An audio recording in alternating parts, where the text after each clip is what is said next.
Bienvenue dans cette nouvelle formation consacrée à l'étude de la descente de charge sur une poutre en béton armé. Je suis Zébata Jacques Ulrich, ingénieur en génie civil. N'hésitez pas à me suivre sur mon compte LinkedIn ou encore sur cette chaîne en likant, en commentant, mais surtout en vous abonnant, car c'est ensemble que nous deviendrons plus forts. Alors, l'objectif de cette formation est d'évaluer la charge transmise par le plancher sur les poutres afin de garantir la bonne répartition des charges. Quand nous parlons de répartition des charges, nous faisons généralement allusion à deux types de cas. Le premier cas qui est illustré sur cette figure fait référence aux poutres dalles ou au plancher à corps creux. Dans une précédente vidéo, nous avons fait comprendre que les poutres dalles sont des dalles pleines qui portent dans un seul sens. Ainsi, dans ce cas, la poutre va tout simplement porter la moitié de la charge transmise par le plancher. Par exemple, cette poutre recevra tout simplement la moitié ou supportera tout simplement la moitié de cette surface. Pour le deuxième type de cas, il fait intervenir les dalles pleines portant eux dans deux sens. Les dalles pleines portant dans deux sens. Donc ici, étant donné que notre dalle portera dans deux sens, elle générera également deux types de répartition de charge. La première répartition qui se fera dans la plus grande portée aura une forme trapézoïdale.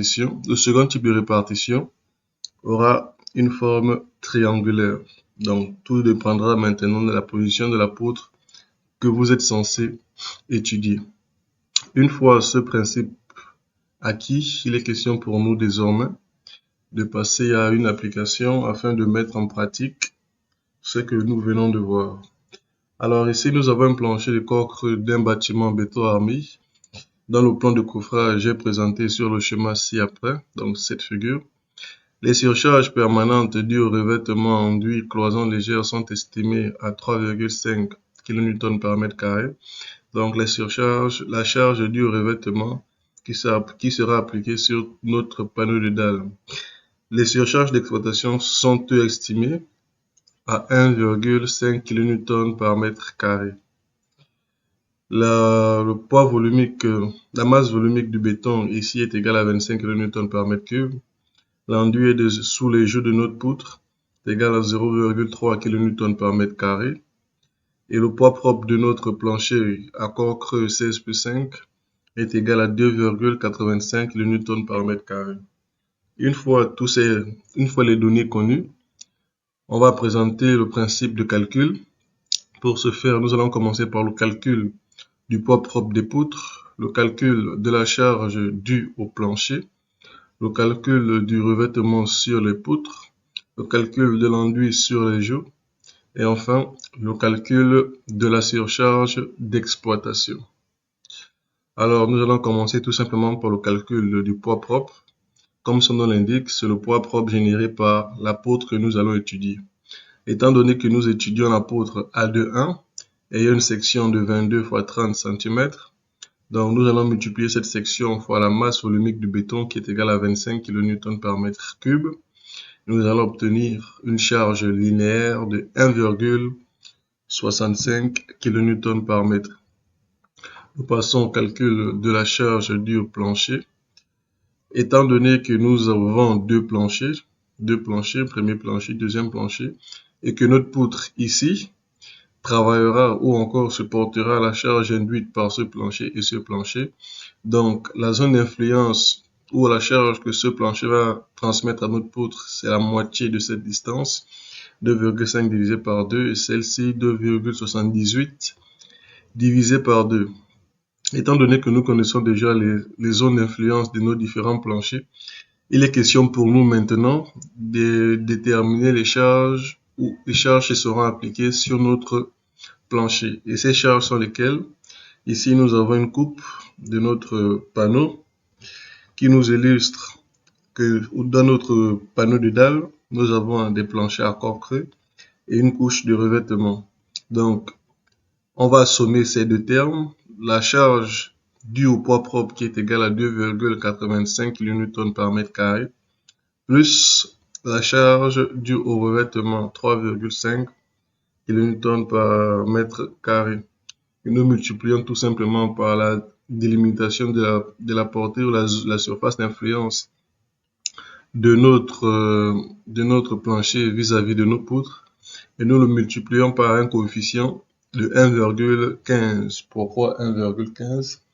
La réglementation de l'Eurocode 2 nous fait comprendre que si notre poutre travaille sur un panneau de dalles ayant au maximum deux dalles, deux panneaux, deux planchers, autant pour moi, nous allons la majorer avec un coefficient de 15%. Si notre panneau de dalle comporte au moins 3 planchers, nous allons le multiplier par un coefficient de 10%.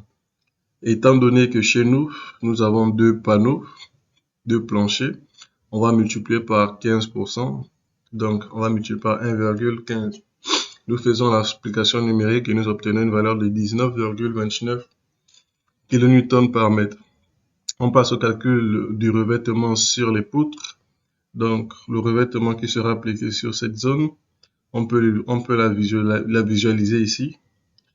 Ce revêtement. Donc, on va tout simplement multiplier la charge du revêtement multipliée par la section de notre poutre, la largeur de notre poutre qui est égale à 0,22. Nous faisons l'application, nous obtenons une valeur de 0,77 kN/m. Une fois cela été effectué, on passe au calcul de l'enduit sur les joues.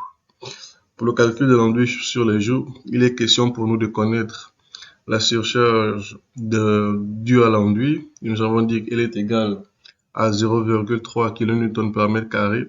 Mais également, il est nécessaire pour nous de déterminer la retombée de la poutre. Et qu'est-ce que la retombée? La retombée de la poutre est tout simplement la partie visible de la poutre qui déborde du plancher. C'est cette distance que nous pouvons constater. Ainsi, la retombée est tout simplement égale à la hauteur de notre poutre moins l'épaisseur de notre plancher. Étant donné que nous avons un plancher de type corps creux 16+5, donc il y a une hauteur totale de 21 cm, donc on va faire le 0,3 moins 0,21.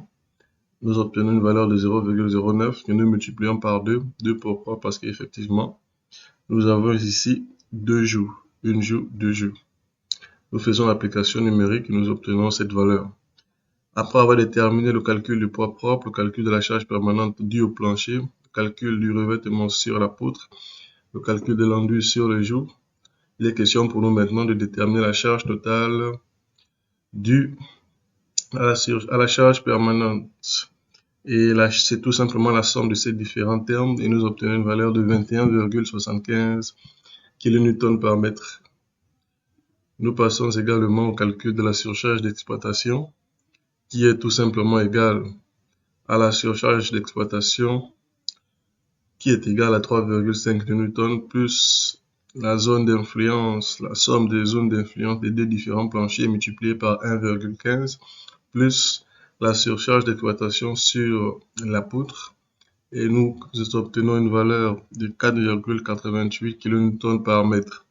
Une fois cette expression connue, cette valeur connue, nous passons au calcul de la charge ultime. Comme nous le savons, cette valeur est tout simplement égale à 1,35 par la charge permanente plus 1,5 par la charge d'exploitation, la surcharge d'exploitation. Donc, nous faisons l'application numérique et nous obtenons une valeur de 36,89 kN/m. Ainsi, nous avons effectué la descente de charge sur notre poutre. À partir de cet instant, il est question pour nous de passer au dimensionnement de notre ouvrage. Nous avons réalisé une vidéo qui traite de ce sujet. Si vous ne l'avez pas vue, je vous invite à partir la visualiser.